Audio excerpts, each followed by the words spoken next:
Hal pertama yang dilakukan gadis itu setelah menyeberang ke masa lalu adalah merebus lemak babi untuk membuat sabun. Lalu membawa ketiga kakak kandungnya memulai jalan menuju kekayaan. Dia terlebih dahulu memasukkan lemak yang sudah dipotong ke dalam wajan untuk direbus. Lalu menambahkan susu kambing segar dan abu tanaman. 3 hari kemudian, sabun susu kambing batch pertama pun jadi. Setelah itu gadis itu pergi ke jalan dan langsung demo cara mencuci di depan umum. Cara mencuci yang unik ini seketika menarik rasa penasaran banyak orang. Dia langsung memperkenalkan bahwa sabun ini bukan hanya bisa untuk mencuci baju, tapi juga bisa untuk cuci muka dan tangan. Warga desa langsung melongo tak percaya. Semua berebutan ingin membeli. Sabunnya pun langsung habis diserbu orang-orang zaman dulu. Alasan gadis itu bisa membuat barang-barang aneh ini karena sebenarnya dia adalah seorang pembaca yang masuk ke dalam dunia buku.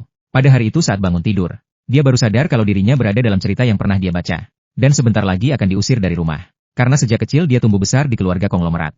Dan baru hari itu diketahui bahwa dia tertukar dengan anak petani. Setelah tahu kebenaran, nyonya konglomerat langsung ingin menukar kembali anak kandungnya. Dan mengirim dia ke keluarga petani. Pemilik tubuh aslinya karena tidak rela kehilangan kehidupan mewah. Marah hingga tewas di tempat. Memikirkan nasib tragis si pemilik tubuh asli. Gadis itu langsung menyebutnya bodoh sekali. Meskipun orang tua kandungnya sekarang miskin sekali. Namun ketiga kakaknya kelak akan jadi orang besar. Kakak pertama adalah calon juara ujian negara. Kakak kedua adalah tabib terkenal. Dan kakak ketiga lebih hebat lagi. Bisa memasak dengan sangat enak. Dan kelak akan membuka jaringan restoran di seluruh negeri. Memikirkan semua itu. Demi mengambil hati ketiga kakaknya. Agar bisa segera hidup mewah. Dia langsung membawa keranjang dan pergi ke gunung untuk memetik jamur. Berencana memasak tumis jamur untuk memanjakan mereka. Namun setelah memasak hidangan dari jamur, dan bilang dia ingin menjual jamur untuk membantu keuangan keluarga, dia malah tidak menyangka kakak pertama cemberut. Dan bilang cari uang itu urusan laki-laki. Kakak ketiga bahkan langsung marah.